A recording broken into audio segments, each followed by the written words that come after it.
Fruhl's back acts up sometimes. Grimp wants a paid vacation. And Rom and Leeta find out they make a pretty darn good team. Hey, everybody, and welcome to the Seventh Rule with Cirroc Lofton. Hello, hello. We're also joined by a very special guest today, Miss Chase Masterson. How are you, Chase? Hey, guys. Thanks for having me. Absolutely. My name is Ryan T. Husk. Today we're doing a review of Deep Space Nine Season 4 Bar Association with an all-star group directed by Mr. LeVar Burton, which I didn't know. Also written by two guys you may have heard of, Ira Stephen Bear and Robert Hewitt Wolf. Now, the story is by Barbara J. Lee and Jennifer A. Lee. I kind of want to look them up a little later and see what's up with them. Let's talk about this awesome episode. How you guys doing? Really well. Doing really good, yeah. One of my favorite episodes, so I'm excited to be here. Right. It's a big one. Yeah. It is a big episode. Also, very quickly, a shout out to our good friend, Mr. J.R. Poole. J.R. Poole does some really cool graphic design. He also looks like he designed some pretty radical T-shirts. Am I right, Cirroc? I like this one right here. Yep. Nice. The Afro knot. Thanks, JR. Appreciate your love, man. Now, J.R. Poole also has a website. Definitely go check it out. It's called theblackheroesmovement.world. Theblackheroesmovement.world. Check it out. He's got a ton of awesome designs. We will include it in the description box below, so you can go down there, support it, buy some really cool stuff. He's got a cool line called the Afro Knot, or just Afro Knot, obviously. Really cool. He was also on our show once, a Discovery Review, and finally, he designed the coolest frickin' poster ever, or one of them for us, and I should have had it ready to just display here, but instead we've got the lovely and talented Leeta displayed here with Rom back here. And doesn't this guy kind of remind you of Nog? But we'll talk about that later. Anyway. He does. Very special thanks to J.R. Poole. And let's talk about this episode. Sorry about that. But he does look like Nog, I swear. He does remind me of him. Captain Nog. I think we should start by just saying how beautiful you are in this episode. I mean, you just are stunning, and the camera loves you. Well, coming from you, Cirroc, that's really nice. Thank you. We had so much... Thank you. You know, this is a very special episode for me. This was kind of a further dive into knowing that Leeta was actually going to be part of this world. It was only the third episode I did. So even, you know, I don't know if you guys know, but as recurring characters, we didn't have contracts. We just were invited on a per episode basis, so they could have killed us off any time. So to even get an episode was really nice, but to be so integrated into a theme that was so important to this show, a justice-oriented theme, and to be working with Rom, to be working with Max Berdenchik so closely, and to have this fun, you know, in the world kind of thing happen with Leeta, it was such an honor. You know, and that's really, we're already starting off with exactly what I wanted to ask you, which is, this was your third episode. And not only you said, you know, we don't know if they're going to kill us off or not, but as an actor, sometimes you'd love to be killed off because that means you get one more episode. They might never even call you at all ever again. I mean, so often we see an episode with a cool character and they just never come back.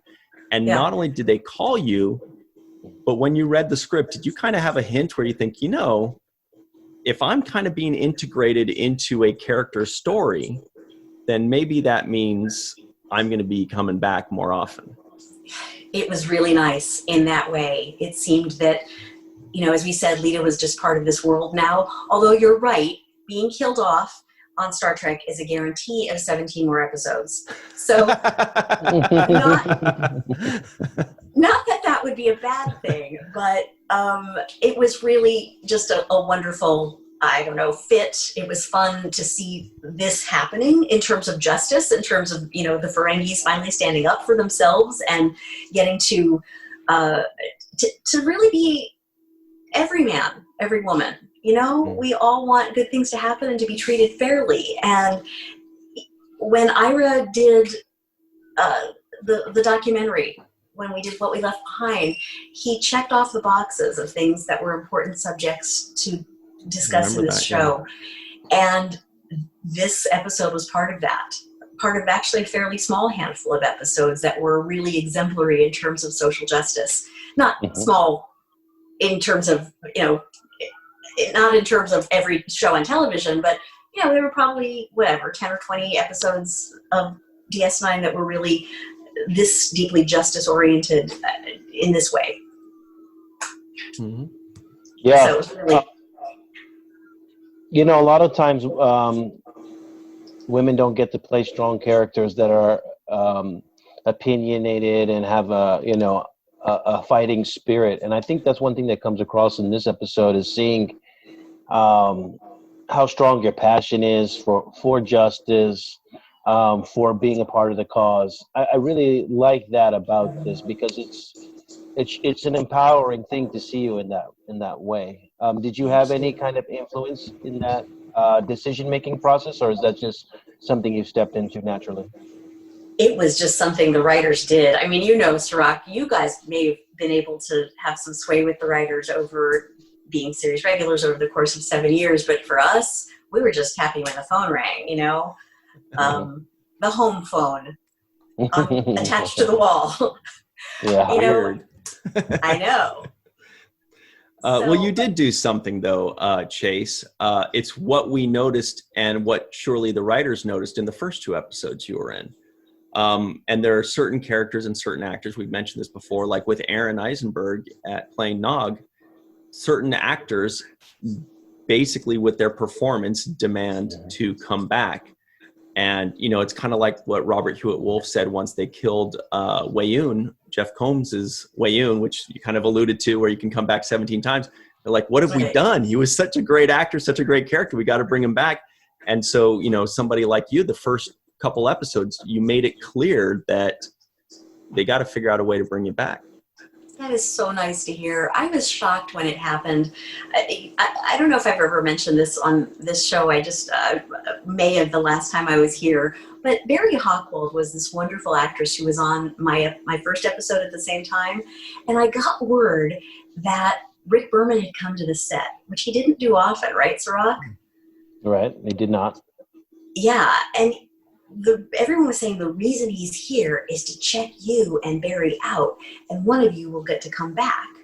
And you know how actors think. We're always like, it's going to be her. I don't have a shot, man. I don't stand a chance. And I really loved her work.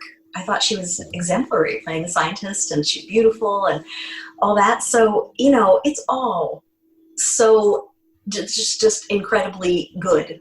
When you think of this, it's like, wow, positive. Just gift after gift, right, Cirroc? I mean, this show. Yeah. Gave Clearly, us so much. who Rick Berman chose in that instance. That's not a secret.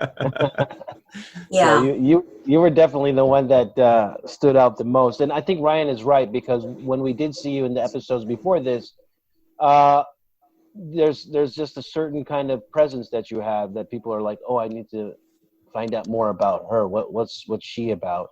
And in this episode, we get to see what you're about, which is, this fighting spirit, this drive, and this obviously attractive energy that you're putting out, that Rom's picking up on. Rom's picking it up. Everybody was picking up in this episode, yeah. Thank you. Well, I have to say it was really nice to be part of something that was so powerful and outspoken, and still be a female that, isn't afraid of her own sexuality. And I think that one thing about Leeta is that I was ordinarily a pretty light character. And, Rom and I were often the comic relief, or the Frankie were the comic relief in what was otherwise a very richly deep, dark show. And there was obviously the moments of huge heart with you and Avery and so many other things, but we were light by comparison. And it was really nice to see this relevant subject matter being approached and being able to be there for it. I think it gave Leeta some validation that yes, no, she's not just a push-up bra. And that in turn, it in turn felt validating for me, because no, I'm not just a push-up bra, and I'm embarrassed that I just said that, but I live my life around social justice now and standing up for people. And that's really who I am and always have been. So there's a part of me that could feel a little unseen as Leeta being seen as Dabo girl. It just isn't really who I am. And so it was really nice to be closer to things I care about. There's a lot of things that you just covered there, and I want to talk about all of them if possible. I mean, we've got the situation with you and Rom, we've got push-up bras, we've got all kinds of stuff to talk about. But before we move on to those other subjects, I do want to finish embarrassing you and talk about what you did that was so great that I would think made not just the writers want to bring it back, but the fans. Because growing up as a fan, watching this, I do remember what it was that you had. It's hard to put it into words, but the character of Leeta, for some reason, it grabbed my attention. She grabbed my attention because she had like this spark, right? We understand why you were brought on originally. Sometimes it's eye candy, sometimes it's comic relief. They had different characters that they bring on sometimes, or sometimes it's an interesting character to forward the story and things like that. But as a fan, when we watched that character, there's that, whatever it is, that spark, but that thing that, when casting agents, when they say, she's got it. Nobody really knows what it is, but we recognize it when we see it. And you had that. And that's what obviously got you the successful career, that and obviously 99% really hard work. But I do want to say it was more than just the writing and good acting. You clearly brought something that resonated through the screen that we all saw. That's so nice to hear. Thank you, Ryan. I'm grateful for you saying that. And I don't know, but I'm grateful to be able to have brought a loving energy with Leeta, to have, I think Leeta was a very present, very available emotionally and compassionate, loving character. And I loved that, this episode got to exemplify that, or to show that in Leeta. And I would have to say, I really want to say right back to you with your journey, Ryan. I mean, for you to have been a fan and now be so integrated into the world of Star Trek and this show, the documentaries, everything that you're doing, and to have the incredible followings that you have on social media, that's an actor's dream. That's so much, it's just so much good. Thanks very much. So I went from being a fan to being a professional fan. But thank you. I appreciate it. You're more than that. You're on the other side of the fence now, Ryan. I think you crossed over. It's official. Yeah, I think thanks. It's official. I appreciate it. Yeah. Yeah. You're very well loved. So it's cool. Well, you surround yourself with the right people. And I think we did that. And so we're pretty fortunate there. You're a good person with a good team and hard work. That's, when you said that yesterday, we were on a call, everybody, we were on a call where we were discussing the social media aspects of all of this and how integrated that is into fandom. And we really didn't have that during the run of Deep Space Nine. I mean, right. The internet wasn't even a thing yet. It's like you guys were flying blind. You're just guessing. Yeah. And I think what it would be like if this show were on today with social media and what we could, capitalize on in that sense. But we were really, I think the good side of that is that this show really was at the beginning of so much. As as I'm sure you guys discussed, we're at the beginning of serialized television. And I think that's one reason why this show is so well loved and why it holds up and why there's such a nostalgia for it, is that people see it as exactly what it was a risk-taking show that relied on the trust of the audience to tune in and to keep the through line of the episodes in their minds and hearts, which you didn't have to do with other non-serialized shows. Yeah. It wasn't just at the beginning of serialization. It kind of was the trailblazer of serialization, or one of them, right, Cirroc? I would say so. Seems like it was a trailblazer in a lot of different ways. They really tackled some heavy issues, and the writers were not afraid to kind of touch those hot and button issues that people usually steer away from. Like, you don't talk politics, you don't talk religion, but yet that's exactly all. But yet Deep Space Nine was like, all right, here we go, we're doing it. Come on, I'm ready. Exactly. You want religion? We got all of that. Yeah. And so I think they weren't afraid to do that, and they just went right at it. And I think that was what made it special. Plus the fact that people like you and the entirety of our cast really believed in what they were doing. So they, each one of them brought the best of their abilities to the table, and just meshed very well together, I think. It really did mesh beautifully. People ask if we see each other. Do people ask you that all the time? Like, do you see the rest of the cast? Yeah. And I say, yes, we do. And it's always wonderful. And it's not often enough. But there's a closeness in this family that is kind of like a lot of people only have in high school or something, like that remember when kind of feeling with a group of people. And it's wonderful. Actually, that does bring up another quick point is I'm wondering, Chase, when you put yourself back to that third episode there, did you feel that welcoming and that warmth by the third episode already, or was it just kind of a gradual feeling of family like in the later years? It was more gradual in the deepest sense. I mean, everyone was very busy doing their jobs. And so when you have material that's this heavy, you say hello. Well, people said hello, welcome, great to have you here, and nice work, or this or that. But as far as, feeling fully integrated, I think it's a good thing that it like a slow simmer soup. Relationships have grown and matured and solidified over years, and they're real. I got an email from Nana earlier today, and it was about something she's working on, and it made me feel so good. I bet I know what that is, and it is awesome.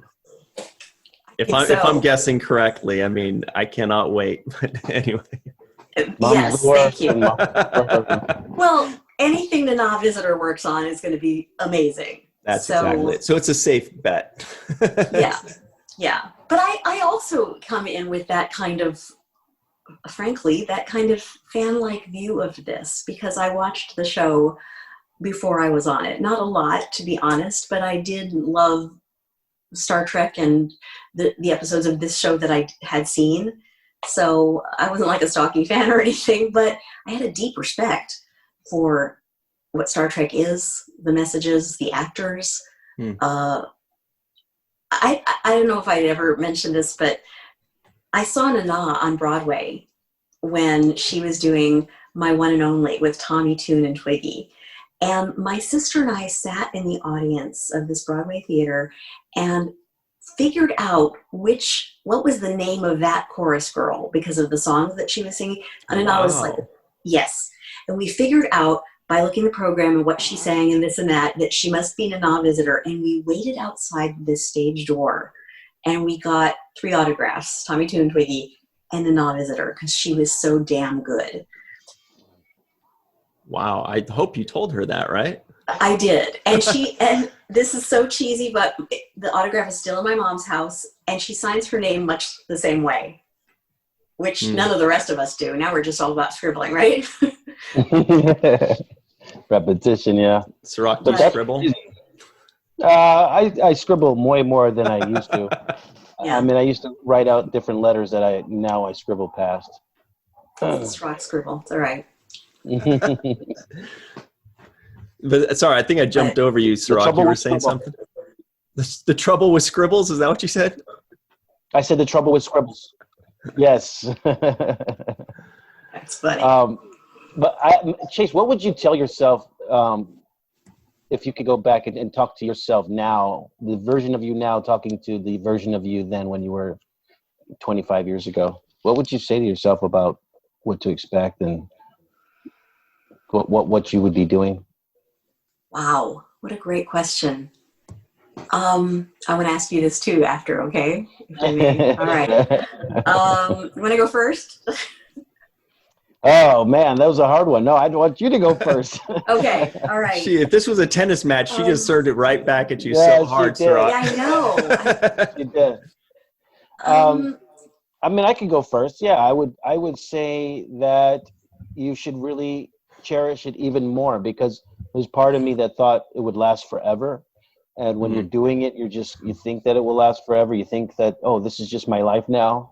But it's a short ride. And then when it ends, you know, first you're like, oh, I'm glad to be done with that. And now I can unwind and do other things that I really want to do. But then you start to realize how much you really did cherish that experience, how much those people meant to you. And then you try to recreate it on other productions, and you find that it's not the same chemistry. It's not the same ingredients. And so I would go back and say, yeah, cherish this moment, because it won't last forever, and it doesn't get better than this. That's what I would say to myself.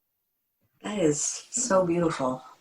So even better than that, Chase, is you get a couple more minutes to think of an answer that's as good as that one, because we do have to take a break in just a couple minutes.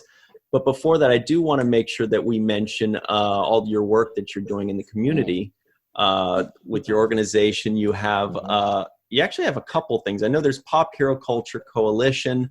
That's popculturehero.org. We will include that in the description box below. Everybody check that out. But before you do, let's hear a little bit more about it. What can you tell us, Chase? Thank you. This means a lot.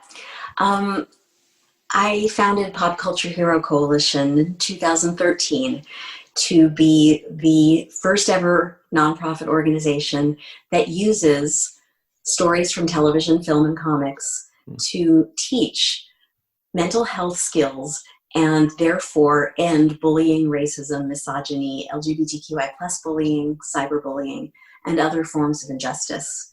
So we have pop culture fluent clinical psychologists and veteran educators who are huge pop culture fans, who use these characters. You know, the thing is, we love these stories for a reason, and I don't have to tell your audience that.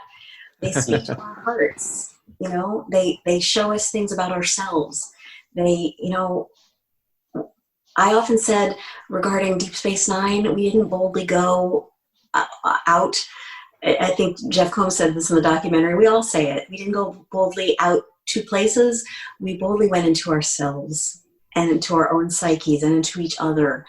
And so these stories, with all that they hold in such a transcendent way, can really be used to help people's lives in very direct ways. So we have programs in schools and in Comic-Cons, children's hospitals, and YMCAs now, that it's a very, very extended 32 lesson plan curriculum that use these stories to teach healthy identity, which will end bullying and racism and misogyny. When people, you know, mentally healthy people don't bully each other.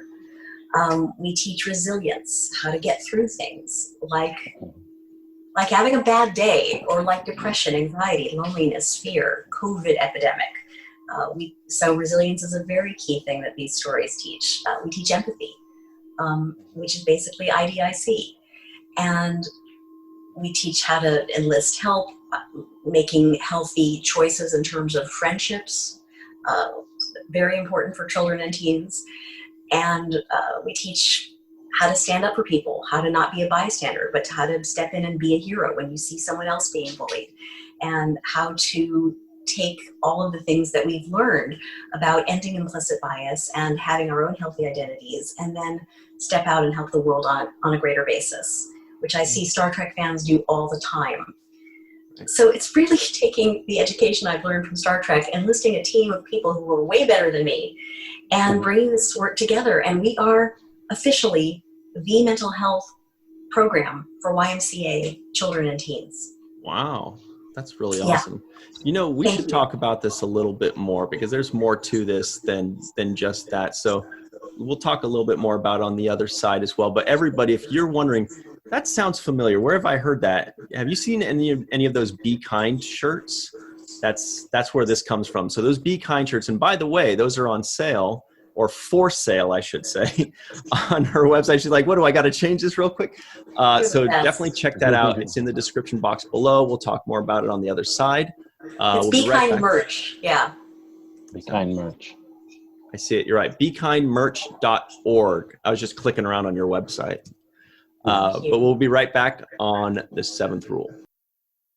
Hey everybody, welcome back to the 7th rule. This is a very special edition of the 7th rule. We're learning things, we're laughing, we're making friendships with Miss Chase Masterson.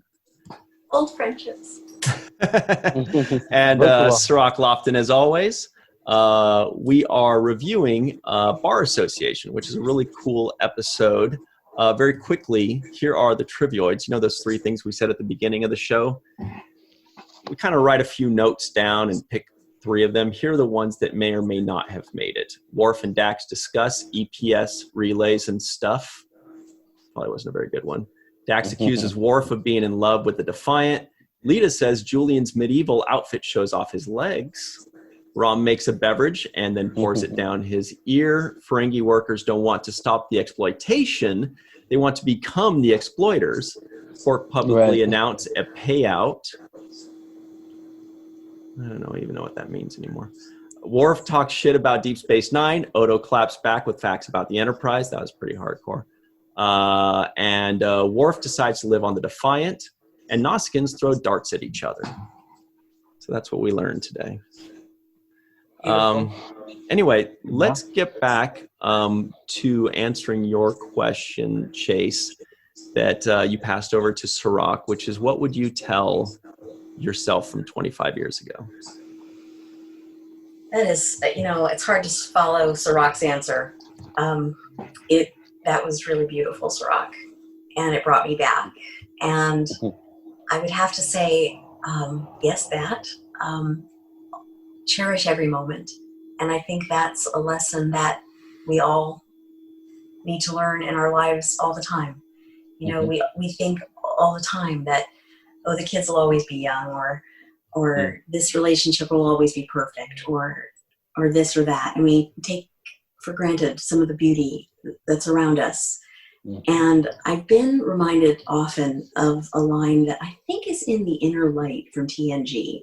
Sorry, it's not a DS9 reference, but this keeps sticking in my mind about... That's a great episode to reference anyway. Isn't it?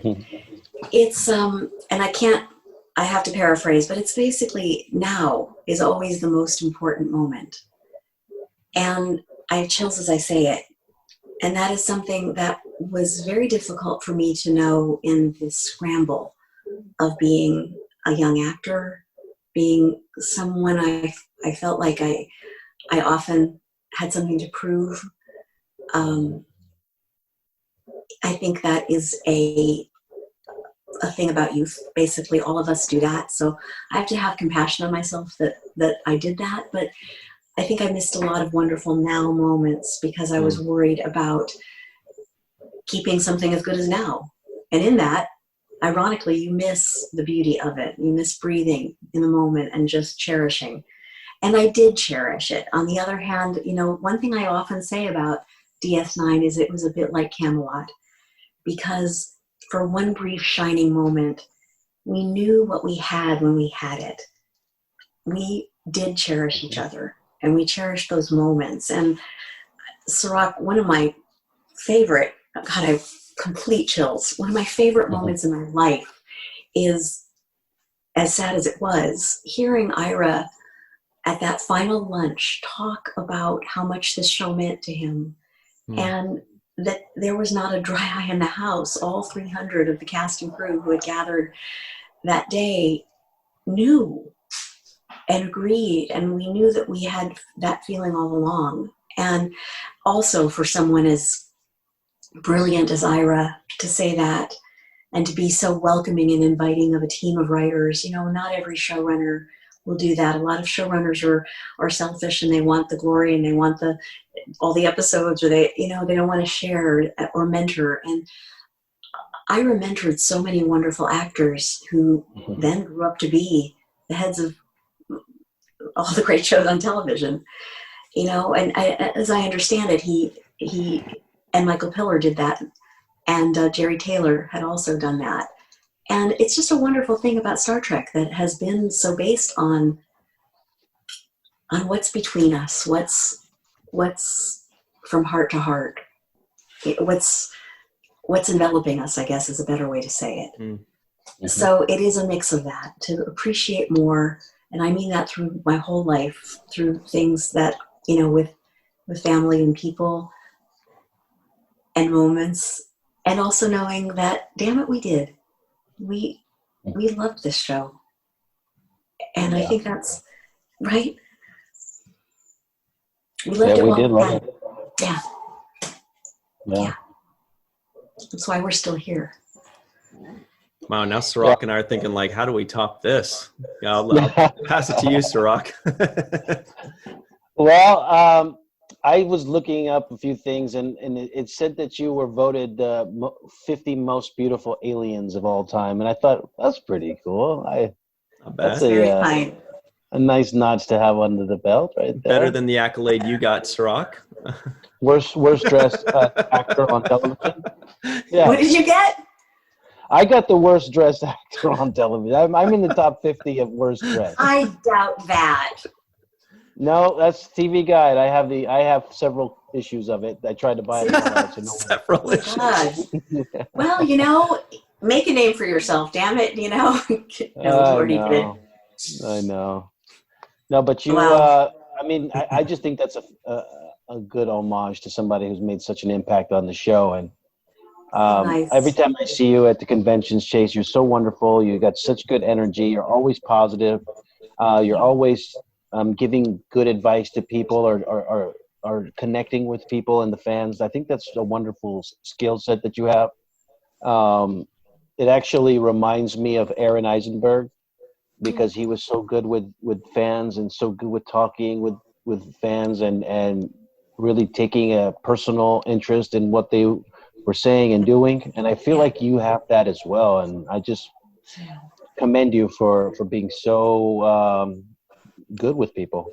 Thank you. That is so lovely. And you have that as well, Cirroc. People adore you. And it's just wonderful that, it's like we got to see you grow up and become the man that you are. And it's just so lovely. I see so much of DS9 in you, in your eyes and in your heart. And there's just this wonderful, fun, and also deeply centered sensibility that is beautiful. And it shows everywhere you go. And Aaron had it. My God. I used to sit next to Aaron at almost every convention we ever did. And hearing him talk with the fans and become truly invested in their lives. And Aaron was also so wonderfully present. If something happened, he'd notice it. Mm-hmm. Other people, sometimes we live in this haze and then we've got our minds somewhere else. But Aaron was always so sharp about everything that was happening in the moment.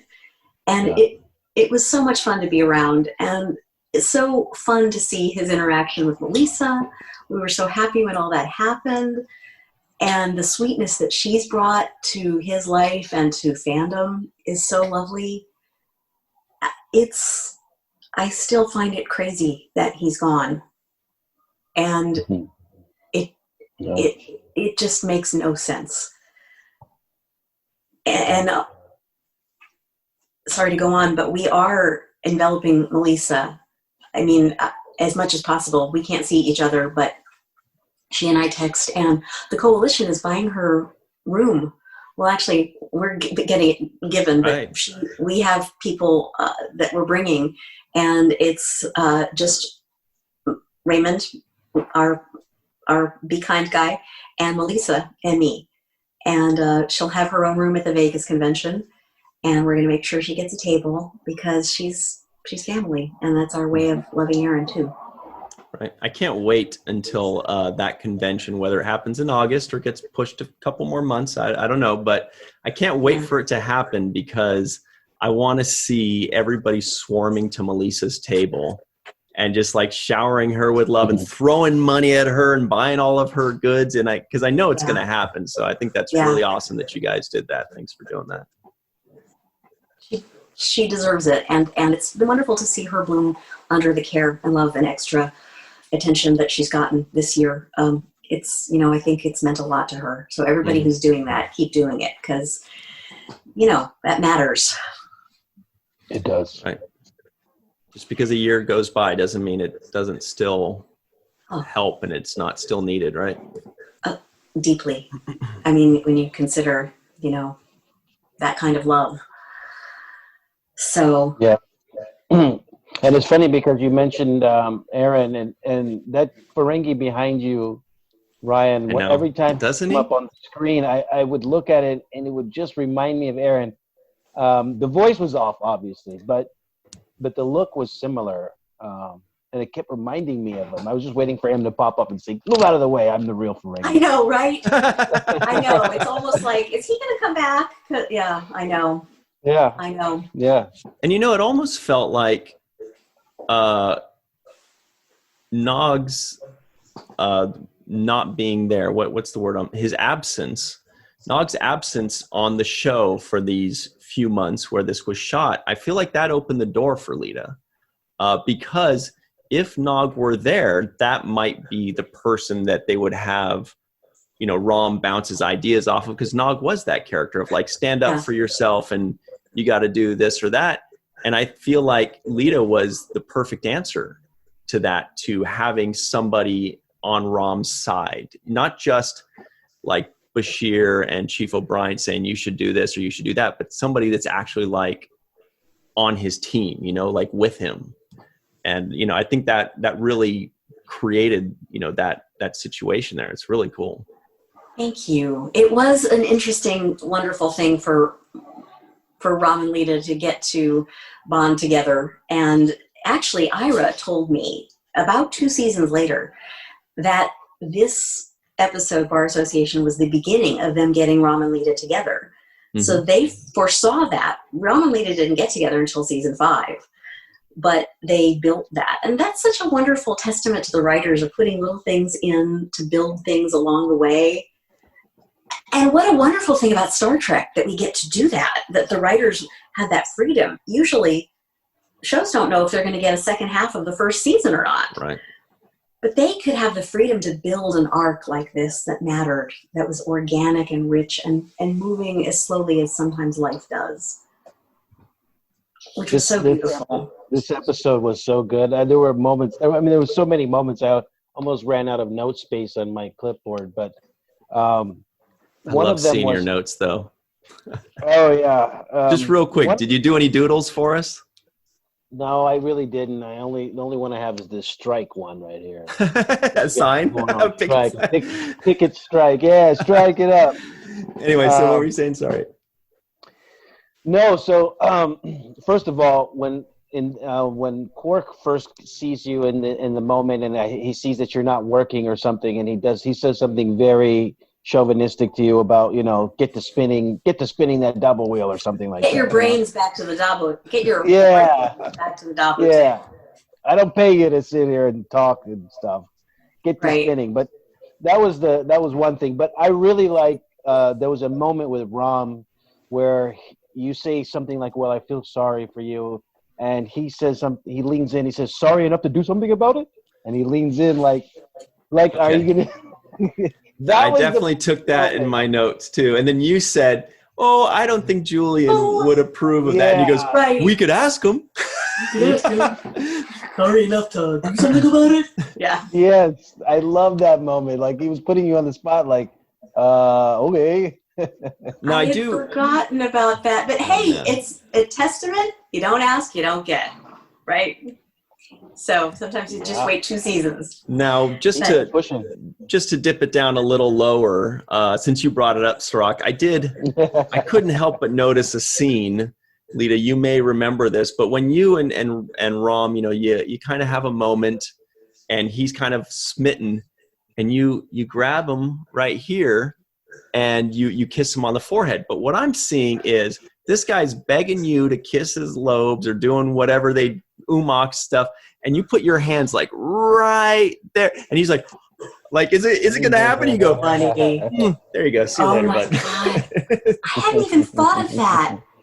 You're such a good actor, Ryan. That did not occur to me.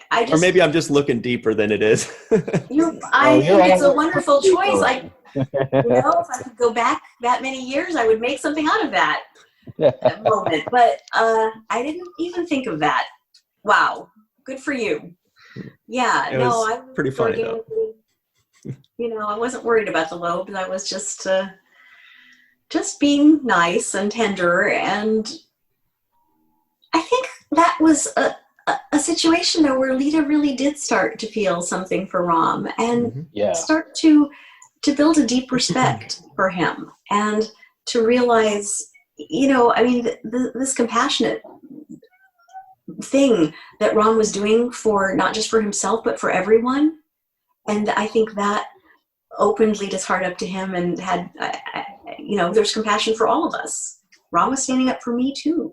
Mm-hmm. And that's heroic and dashing and fun and sexy. And I think, I just have to say how much I adore Max Grodenchik on screen and off.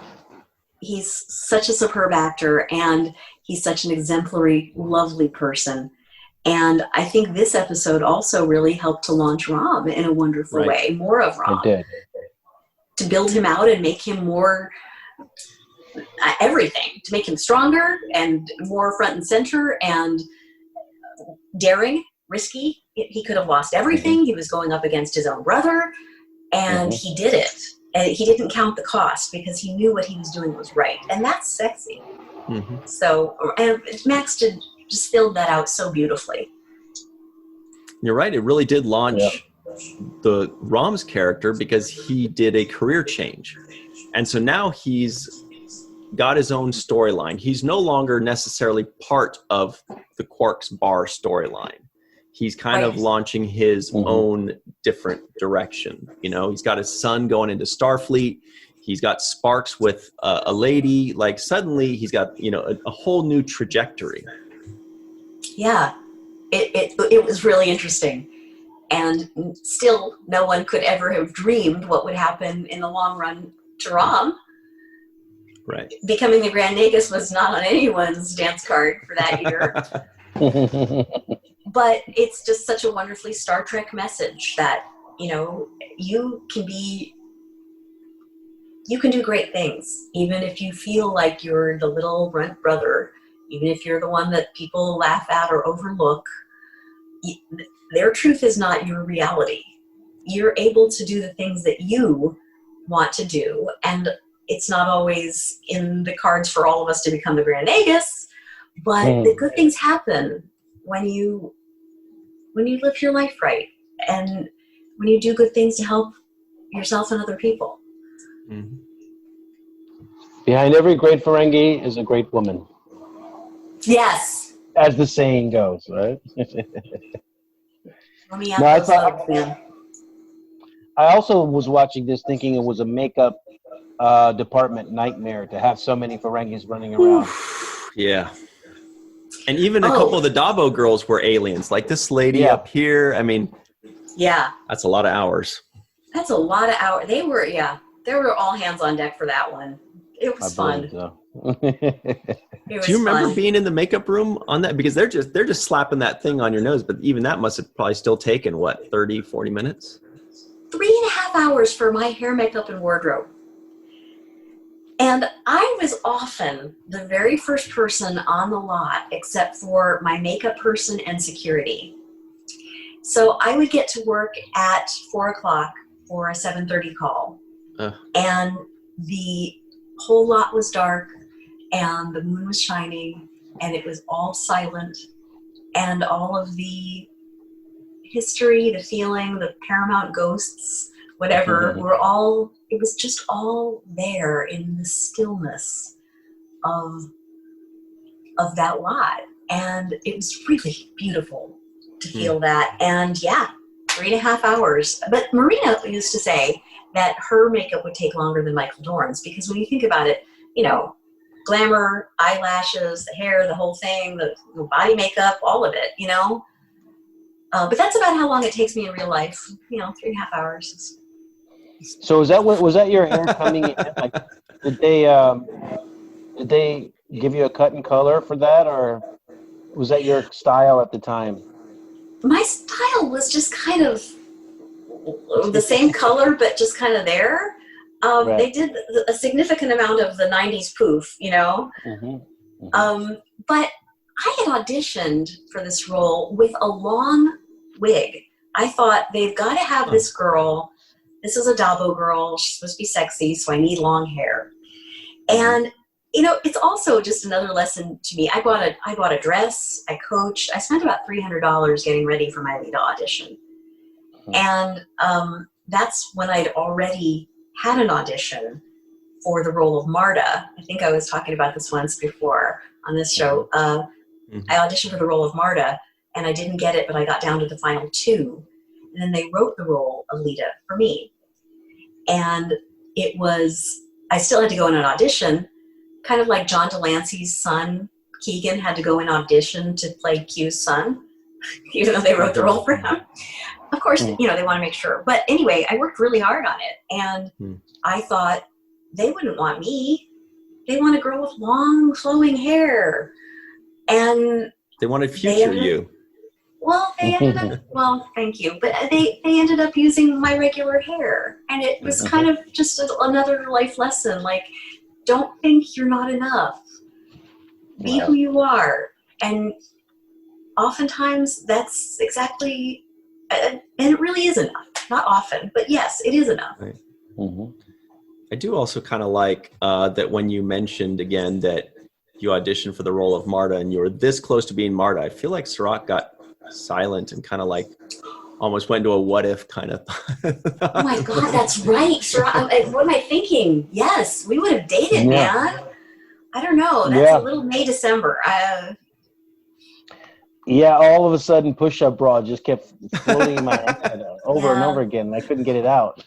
But it would have been, I think they did the right thing. I mean, you definitely were a lot to handle for a young guy like Jake. You would have. Well, thank you. You would have been like, "Come on, let's go over here. We're running away. Forget your father." Dude, that's your mom. Remember that part? Yeah. I think we're good. Demi Moore, Ashton Kutcher. I don't think space was ready for that. It worked out better, Chase. I mean, when you think about it, Marta wasn't really memorable in the long run like Leeta was. I mean, you got way more out of Leeta than anybody got out of the Marta character. I'm pretty freaking grateful. It got me on the 7th rule, man. It got me here. We're still talking about our work. Yeah. What, 20-something years later? 25. Almost to the day. Yeah. Wow. Yeah. Wow. So we only have a few minutes left, and we do want to finish talking about all the cool stuff that you do, Chase, in the community. I did want to make one quick comment on one we're talking about hair, that those Nausicaans totally had 80s hairband hair. I don't know if you guys saw that. Right? They look like Bon Jovi or Nelson or Warrant or Winger. They look like Kiss. Yes, yeah, totally. But anyway, so Chase, we're talking about Pop Culture Hero Coalition, not just what you do in schools and YMCA, which is great, but you also have like tons of really cool merch, and that's like you said, that's the Be Kind merch. Can you tell us where that idea came from? I'm looking at the website, and obviously you've got a picture of our good friend Mr. Kenneth Mitchell wearing it, and a bunch of other people, including Cirroc Lofton. Indeed. A lot of yes, I'm so grateful for the support of our cast and fellow Trek casts. It's really meant a lot to our work, and so many things I could say. It's very difficult to fund work like this on big sources. So you don't get grants or corporate money for creating a curriculum. And I've actually had people laugh at me in the earlier days. They would sit across the table and go, "So you're going to change the world using superheroes?" And the answer is yes. That's exactly why superheroes were created, because they were, right. In World War II, they were people, they were social statements. and even before that. And Star Trek has followed in that tradition of great social statements. As Roddenberry said, morality plays. So this is not a concept that usually feeds itself into education very naturally. It's never been done. And so we had to really fend for ourselves in order to be able to pay a team. And if we were just creating a few exercises, that would be one thing. But what people need to do is learn habits for mental health skills and to learn where bullying comes from, the internal issues that cause people to act out and do hurtful things to each other. There need to be programs for the bullies to be able to find out what is happening inside them that they would be so unkind. So there's, we have the saying, hurt people, and healed people, heal people. Right. So we have to get at all of the deep issues of this issue in order to really create lasting systemic change. And that takes a lot of work. It took our team 4 years to create this curriculum.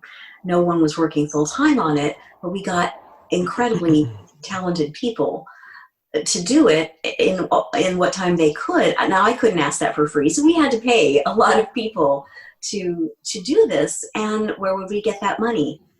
From Be Kind shirts. And so what I love about this is that people have donated through buying a Be Kind shirt, $25 at a time, saying, I believe in this message, be kind, and I'm helping this work get created. Mm-hmm. And so it's like crowdsourced empathy. And interestingly, we got this Be Kind program from William Shatner. Really? Yes. A fan group from Ron Moore's and Ira Bear's show, Outlander, came to Bill Shatner and his his producer, Paul Camuso. Right.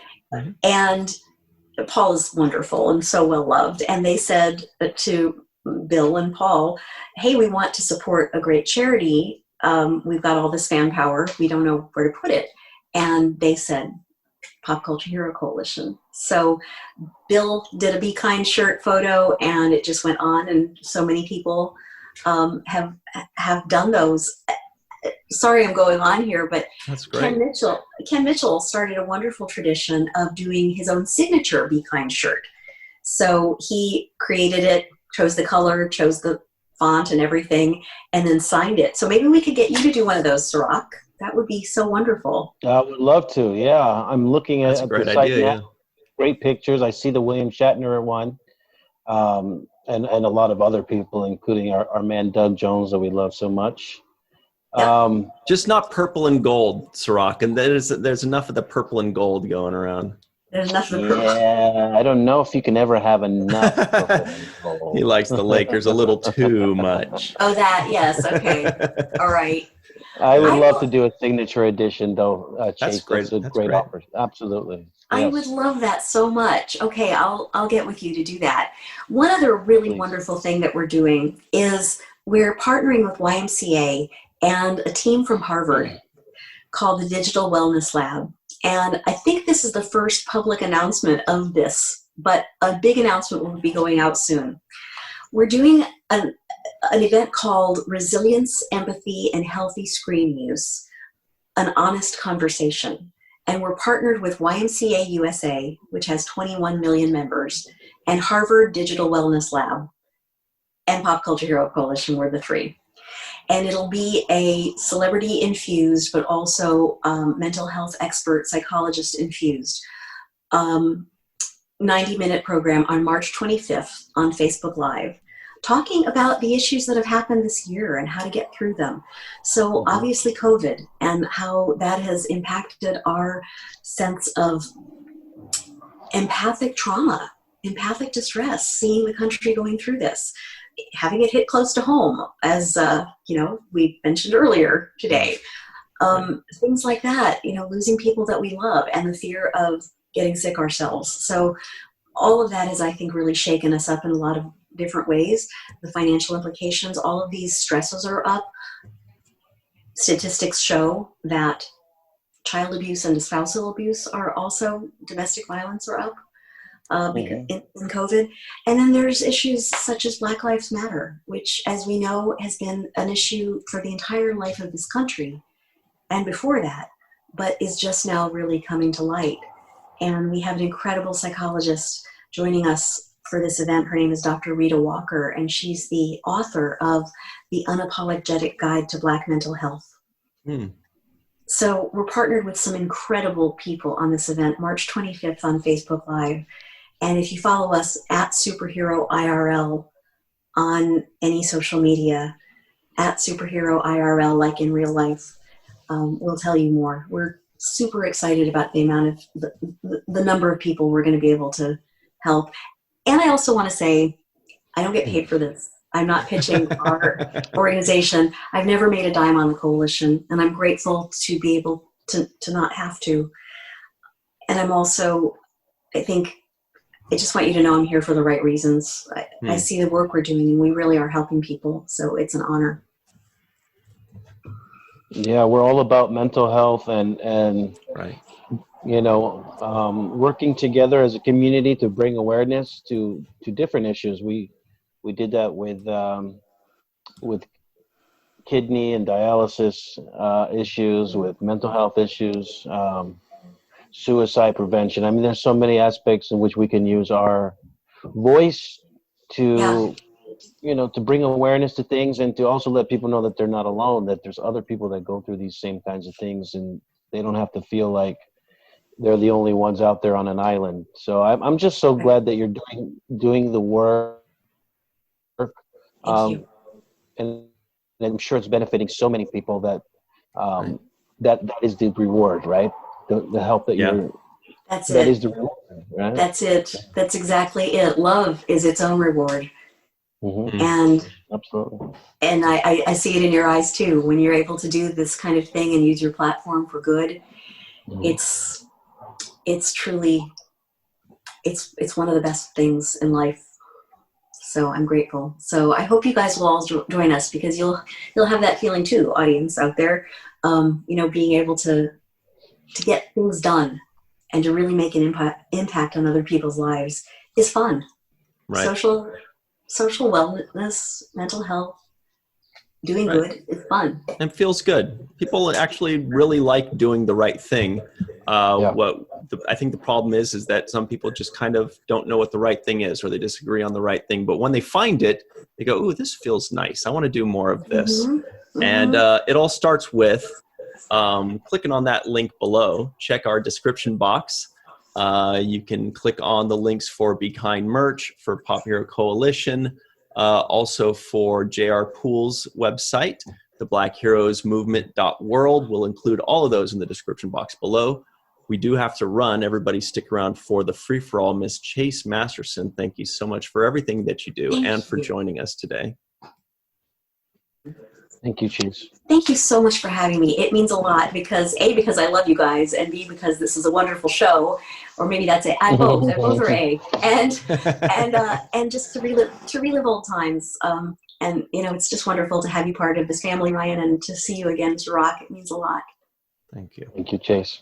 Thank you. Great. And everybody at home, make sure you stick around for the free-for-all. Click those links below. Give Chase some love, and we'll be right back on the 7th Rule. Hey, everybody, welcome back to the 7th Rule. This is the free-for-all with Cirroc Lofton. Hello, hello. Miss Chase Masterson has decided to stick around with us because she is the nicest person in the world, and she loves all of our friends. Today with us, Miss Katie Carr, Dr. Sue V. Gruner, Homer Freezy out somewhere in New Easy, I think was... TJ, where's TJ, by the way? Oh no. Melissa Longo. We have Dr. Marie Segal in Manhattan. Homer's in Upper Manhattan. Anyway, let's get started. Mochi's butt. And Mochi the two-butted cat. Because all we ever see is her butt, so she's obviously two-butted cat. First things first, Dr. Sue Gruner said that there's some X-rated stuff she wants to cover. So Katie Carr is going to pull out her earphones, and we're going to get to it. Okay. You really want me to do this? Oh, yeah. Oh, yeah. Okay, so at the very beginning of the episode, Rom passes out. Am I talking about the right episode this time? Right, yeah. Yeah. Okay, good. All right. And he is asked by our special guest what happened. And he says, I'm quoting, "Too much umaks." Yeah. And she says, "Who's the lucky female?" Right. He says, "No female, just me." No female, just me. I've watched this show 1,000,000 times, this episode 1,000,002 times, and I just got, besides Seinfeld, this has got to be the only Star Trek that talks about That. Good. Leave it at that, right? And I say something like, "I'm sorry." Yeah. Or, yeah. Yeah. She's like, that sounds more like a your problem. Cute. Well, DS9 was a groundbreaking show. What can we say? You know, we Literally, and covered the bases. I totally missed the Umak reference. Yeah. Oh, What is self-umaks called anyway? oh my gosh. And Anne-Marie and Homer, you guys are our resident experts. Mhm. Is there another series that tackles this important subject? I don't think so. just Seinfeld, I think. Yeah, I'm Yeah, talking Seinfeld specifically does. Star Trek. Yeah. Seinfeld definitely does. Not that I know of. I'm opening my mouth and no sound is coming out. Like, Yeah. okay, what else can we? No, that's a beautiful thing that Rom felt that open to tell Leeta. Yes. Mhm. That's why you guys have the best relationship in all of Star Trek and all of TV. We definitely do, don't we? Mm-hmm. We So do. true. We do. You know, Ira said that I mentioned this a few minutes ago with Ryan and Cirroc, that this episode was where they decided to get Rom and Leeta together. And although we didn't really get together until after the Risa episode, because I was dating that doctor guy, whatever, you know. Yeah. But they did plan it out this far in advance, and how wonderful that the show could take the time to develop relationships like that, you know, organically, and have us bond over something like this. It was pretty cool. And Rom, to your point of us being the best couple in Star Trek, I absolutely agree. Leeta and Rom, so Leeta and Bashir were kind of like the Barbie and Ken of Star Trek, you know? Yeah. Just kind of tall and tan Pretty and blah. young and Blah. lovely. But Because of him, not because of you. what? Because of him. Because You him. didn't like that relationship. Anne-Marie All right. does not approve. Well, Yeah. real quick, in defense of that doctor guy, have you seen how dreamy his eyes are? When he comes on the show, if he said, "Ryan, why don't you cluck like a chicken?" I'd be like, okay, Yeah. I'll do it.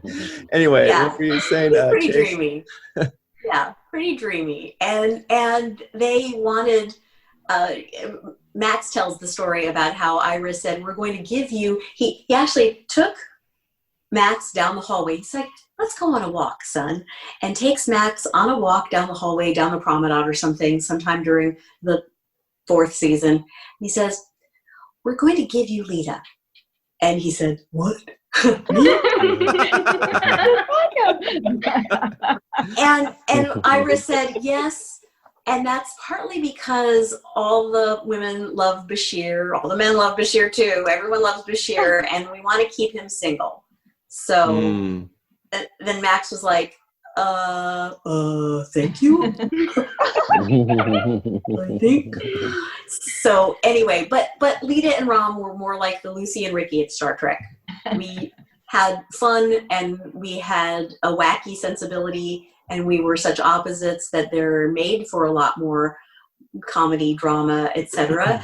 And one other thing that Ira said that I'd love to share with you guys is that he said that he wanted to make Leeta and Rom an example of happy couple on television, which he said there wasn't. He said there are no happy couples on television. They're all bogged down by whatever it is, cheating or addiction or something that is making an unhealthy relationship. And people tend to think that drama is created by unhealthy stuff. And he wanted to show that people could be interesting and still happy, or happy and still interesting, which we were. And it's a great message. And very different. Yes. Completely two different cultures. Very. Well, my teeth are... No, but yeah, we were certainly opposites, and we loved each other for who we were and for all the good things, and we didn't see the flaws, and it was beautiful. I am worried though, because you've said opposites twice, and I know last week Cirroc and I started singing about opposites attract, and I'm like, is he going to do it? I'm not. I'm going to fight the urge, but so it looks like we're good. We're good. All right, good, good. Homer's like, what a relief. Get these guys. Which song is this now? See, it's opposites attract. Oh no! No. How does it go again, Cirroc? I might need someone to hum a few bars now. Come on. Back. We come together because opposites attract. You know. Oh, got it. Okay. Old school. Got it. Homer, I saw you doing the hard face palm. Old school? Yeah, I knew where we were going to end up once we got started. Not so old school, but kind of. Katie, that was a song before you were born. It was very popular. Oh my God. Ryan, you know I'm an old school music junkie. Oh, really? What's your favorite pre-90s group or band? I love 60s and 80s. But off the top of my head, I mean, right now, I guess I could go with Pet Shop Boys or OMD. My mom worked during that era, so she got me into all that good music. So you just made Anne Marie's jaw drop when you said that too. I thought you were going to say ABBA. Me too. I was waiting for ABBA. Yeah. I was actually waiting for ABBA too. I was hoping for the Beatles or the Stones or something showing light. No, I also like Buffalo Springfield and Love and Spoonful. Yeah. Mm-hmm. I'm an old, as I said, I'm an old school music. Good. And yeah, out of all my artists though, Enya's my favorite, and she was in the 90s, so. Let's keep her there. No. Cool. I'm just kidding. That's pretty cool. Anyway. And Dr. Anne Marie and Dr. Susan, tell me more about yourselves. I'm sorry, I need to catch up here and find out this now. This is such an honor. So much. Anne Marie hits really high notes. Yeah. Adorable. I'm so excited you can't even hear what I'm saying anymore. Thank I you. just love Deep Space Nine, and I'm so excited you're here. I'm so excited you're here. You're a doctor, and you're a regular on the show. I'm just recurring. So. Right. So Anne Marie is a doctor. She specialized in actually organ transplants. So anytime we Surgery have with a lot of research in that, yeah. Wow. Can you tell us a bit about it? Because that's pretty cool. I mean, that's the gist of it. Being a doctor isn't as exciting and glamorous as you would think. So I finished a couple of years of surgery, and then I ended up at Columbia doing research with the NIH for organ transplants. But now I'm thinking of going into something else, like medical sales, so that I can have a little bit more of a life. This is absolutely amazing and incredible jaw-dropping work. I mean, you're talking, okay, Dabo Girl, organ. I mean, come on. Both amazing. Well, thank you, but really, I mean, you're saving lives, and what an incredible thing to do with your life. Wow. That's incredible. True. Can you tell us a good story on that? I would love to hear something that's happened. Yeah, I will tell a story that's geared towards Cirroc because I know he's a Seinfeld fan. So once we were giving a kidney transplant to a man in the OR, he was already in the OR and prepped and ready. And we went to scrub in and started prepping the field is what you call where you take the drapes away and it has to be sterile. And he had written no junior mints where he was supposed to go. One episode where Kramer's watching a surgery and drops a junior mint down. They're very refreshing. That's very funny. No junior mint. That's very funny. Wow. So you are you in the surgery with them? Are you? Oh yeah, you'd like scrub it and be the assist. But it's I hate to say it, it's just not a great life and conducive when you're working like 100 hours a week and everything. It gets and just as a girl especially, it's still a very malignant field. And so in the end, I decided like I would rather be a little bit more happy in my life. So I'm looking for something more non-clinical that can also try and help that. That's incredible. Sorry. Huge respect. And do you know, were you involved with Aaron's transplant? No, but actually, like, I wasn't really into Star Trek for a lot of years because I was so busy with, like, college and medical school and residency. And one day I was, like, in the transplant center between patients, and they always have, like, TVs going with, like, educational material. And I saw Aaron on one of them, and I was like, oh, my God, like, I didn't know anything about, like, Star Trek people for, like, a decade and a half or something. And I was like, oh, my God, it's Nog! And then I went and read more about him, and he was such an amazing like advocate for it. Yeah. So did you focus on kidney transplantation or? I really liked abdominal, and I was really interested in kidney and pancreas. Gotcha. Huh. Well, pancreas is always fun. It's very interesting. Pancreases are cool. Just huge respect for you, especially it being a field that's not necessarily that's not filled with women. And I mean, wow. I've heard that before. I wanted you to kind of elaborate a little bit because I've heard the same thing from other women doctors that talk about the field being kind of very icky difficult. And like constantly I was having to worry, like you're always monitoring what you're saying, like because people are gonna, like, I'm back to talking like Anne-Marie, but it was always like, oh, are people going to say I sound like a Valley girl, even though I'm from Wisconsin and I went to Penn? Or, like commenting on what you're wearing or like what looks you're giving. And it's just like really, really constant to have to worry about that in addition to everything else. And like some of my favorite role models, like they'd be working obviously 1 million hours a week. And if they have little kids at home, they're always feeling guilty that they're not home. And then if they go home for a couple of hours, you hear the other male surgeons like, oh, big shocker, like this person isn't here. It's just like really very, very nasty. That's really tough. I'm sorry to hear you go through that. They need our Be Kind campaign. Yeah. It's like the last very malignant field. And there's just, there was a lot of like propaganda to go into it, like for girls, especially when I was going through. And I feel like if I had known maybe like more of how it actually would be, I wouldn't have, because it gets so unpleasant. But yeah, I'm really happy that like I think it is getting better and better, and hopefully like what I go into I can still advocate for that. And obviously Star Trek is a humongous advocate for like equality in women in science.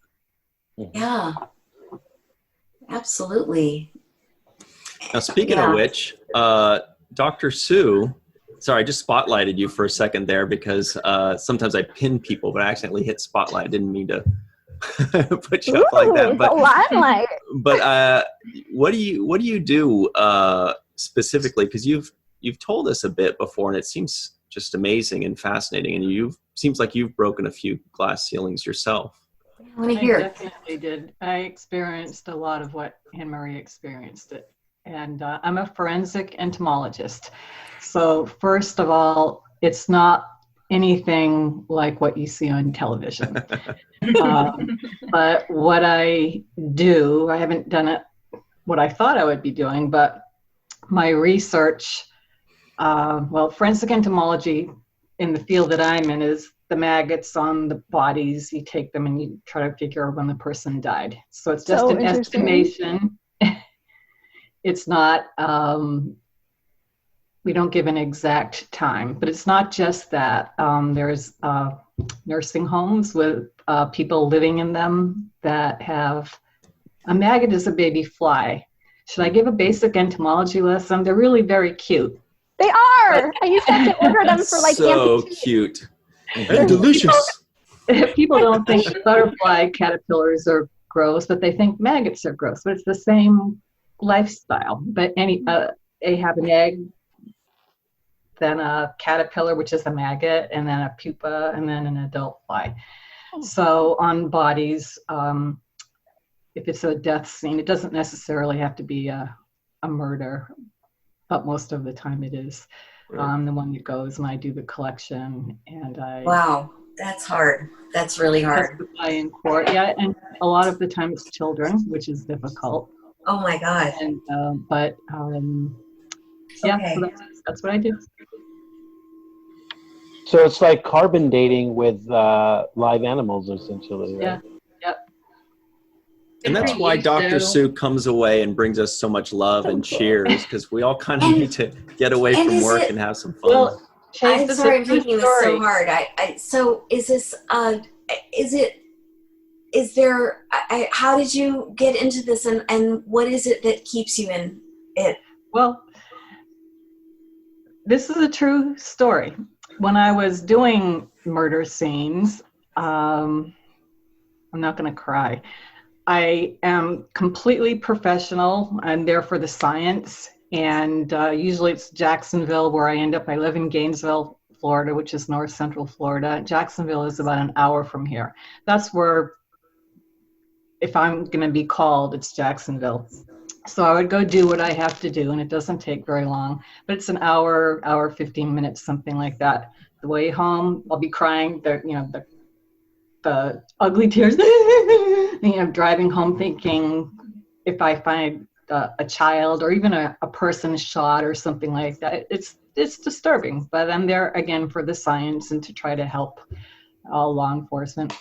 I would get home, and the first thing I would do after taking off my clothes and putting them in the washing machine, I go to my woman cave, which I'm in now, and I turned on TV and I would watch Deep Space Nine every single time. That was still is my safe television show where I feel like I know everybody. I know it sounds silly, but I feel like the characters know me and they're in my woman cave. And I always have a bag of gummy bears. And that's how I come down from seeing the horror of what I see and get back to normal again, which usually takes a day or two. But I actually love what I do. I remember the first time you mentioned your woman cave. You also made sure to mention that your husband knows if the door's closed, back off. That's incredible. Obviously this is such an important job, and wow. I mean, the resilience that you must have had to develop is phenomenal. And it's so beautiful to hear what Deep Space Nine has meant to you also. What an incredible, it's absolutely true, powerful thing. Thank you for sharing that. Did you know that, Cirroc? That's heavy, isn't it? Yes. Dr. Gruner shared that with us, and it's just, she has an amazing story, and she's just a testament to the strong women that we have in the world that are defying all the stereotypes and changing the world for all of us for the better. Yeah. Mm-hmm. Incredible. We hear, thank you for sharing that, Susan, and thank you, Anne Marie. All of that is so powerful. We hear stories that are so incredibly deep, and really, I think that only a show like Deep Space Nine could inspire.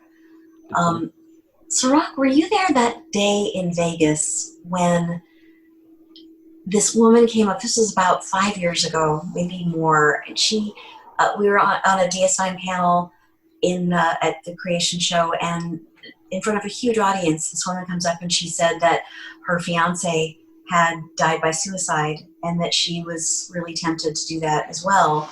But Deep Space Nine was the thing that gave her hope and kept her going. And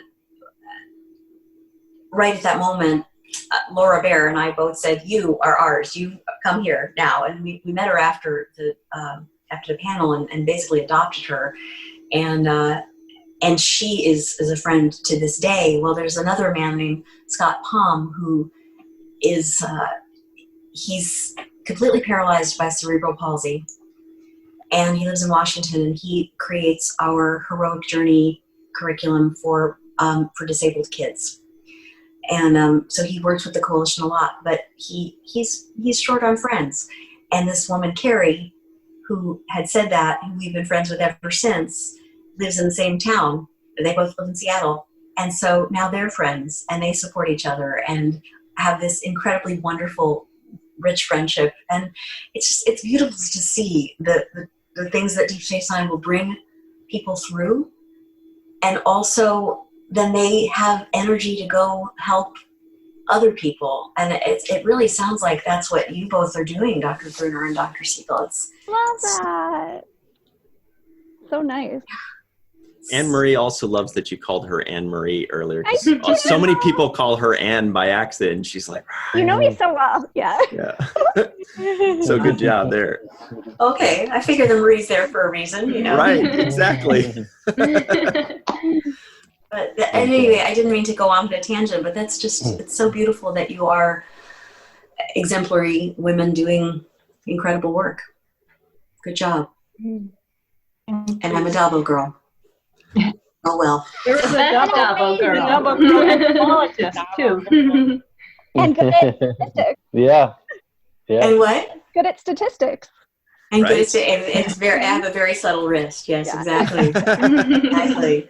And speaking of strong women, I'm sorry I'm just rambling here, No, but please. you, Miss Melissa, are like such a well-loved person in this group. Not just this group, but all over the place. And you've had your share of being strong. And talented and creative, which is what I was just going to bring up, because look at the shirt she's wearing right now. Yes. That's a Melissa Longo creation. Oh, cute. Let's see. Wait, let me see it a little bit closer. It's... Where's the spotlight? Okay. I had her pinned, not spotlighted. Hang on. Here we go. Chat Pat. That's so cute. That's all of us right there. That's this. Oh my God, that's so cute. That's adorable. Yes, your designs are amazing, Melissa. You're so talented. Aw, thanks. And that's Walking Art made by Melissa.com. That is always in the description box below. Definitely get some of those goodies. Also, my bracelet is from there. And it says Deep Space Nine in binary color. And my shirt. Wait. And my shirt. Hang on. It's like a leather cuff. Okay. It's so cute. That is very cute. Let's see the shirt, Katie. Oh, shoot. Oh, you've got Just the a simple one. tailor. Nice. Wait, which one is that? Let me see. I didn't see it. I'm taking it back to Mine. Yeah. Yeah. Oh, wait. Just a simple. Oh, that's cute. Oh, that's amazing. Cute. And in our final circle of talented women as well, I believe it looks like from the very tip of that shirt I'm seeing is that Cirroc's sister's creation right there, Homer. Oh, Homer. We can't hear you. Yes, it is. I wanted to make sure people weren't hearing my radiator when it acts up again. But here it is. You get this sort of retro Delta look. Yeah, she does great stuff. I have a bunch of them. Cute. That is AbyssinianKiosk.com. That is also in the description box below every single time. And the final shirt show off. Dr. Sue, I can tell what you're wearing there. It's a 7th rule one. Nice. Oh, wait. Let's see, Dr. Sue. Wait. Show it again. Oh, that's so cute. Oh, that's so great. I love that. I've never seen that. Yeah, but we did talk about you, Melissa. Yeah. Oh, yeah. Cirroc is wearing his shirt from I've JR got Pool. my Afro-knot, you know? That's From JR awesome. Pool. Yeah. Not an astronaut, an Afro-knot. It's awesome. That's Cirroc's hairdo, right? An Afro knot. Or not. That's amazing. But we were talking about you, Melissa, before the free-for-all. We had a lot of good words to say. Chase always has tons of good things to say about you, which I feel like everybody does and should. We Well, love you. I love you, Chase. You have been so I'm so grateful to you and how much you've reached out, and it means so much. We just love you. Love you. I love you. I love you.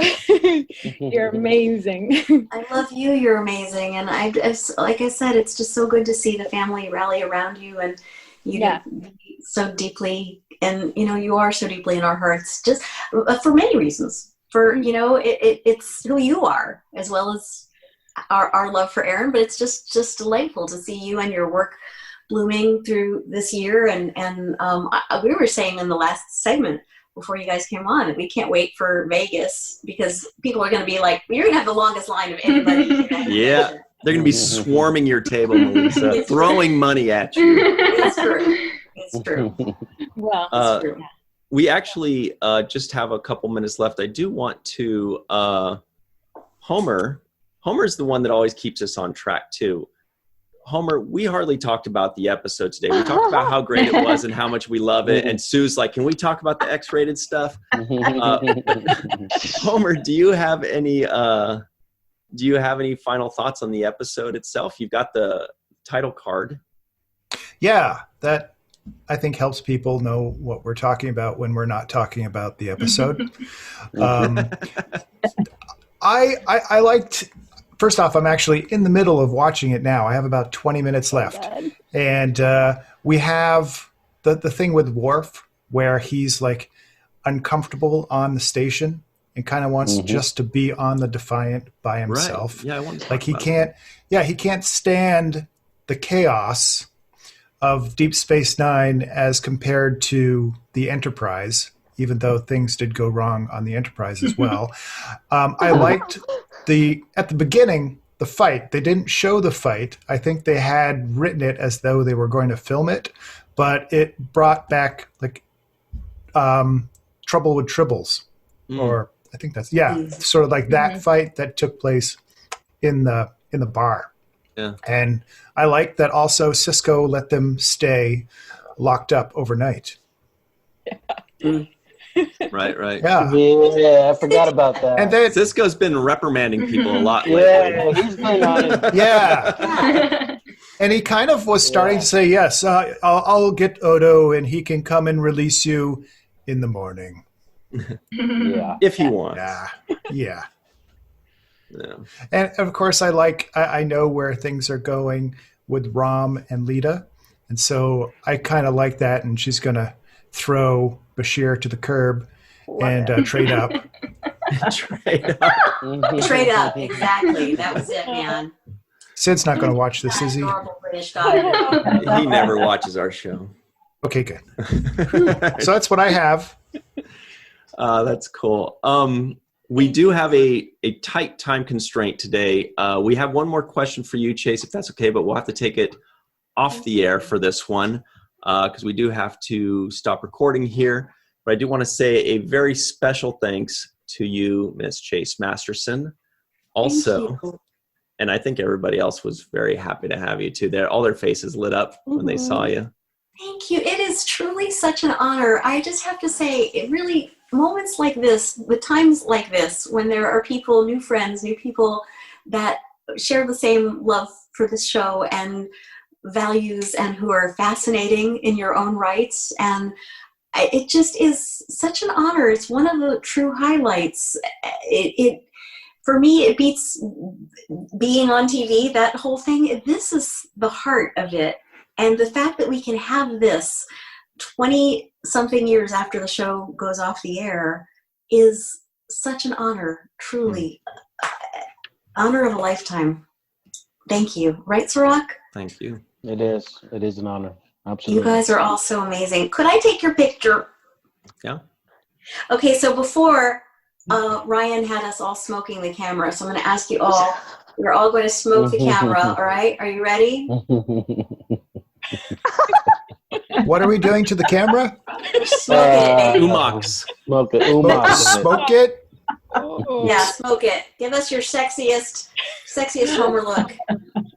Yikes. One more. That's it. You guys are the best. Smooth. Also, anyway, very sorry, special. No, not at all. Very special thanks to Carmen Shamwell, PJ Tomas, TJ Jackson-Bey out in Missouri, Bill Victor Arucan. Homer Frizzell, Eve England, Dr. Anne-Marie Segal, Titus Mohler, Tim Baum, Susan V, Gruner, Robert Weissburg, Darlena Marie, and also for Katie Carr, for Melissa Longo, for Homer Frizzell, for Dr. Sue and Anne-Marie and Cirroc, and the coolest guy in the history of everything, Mr. Aaron Eisenberg. Thank you all very much for joining us. Check out all the links in the description box below. And always remember the 7th rule.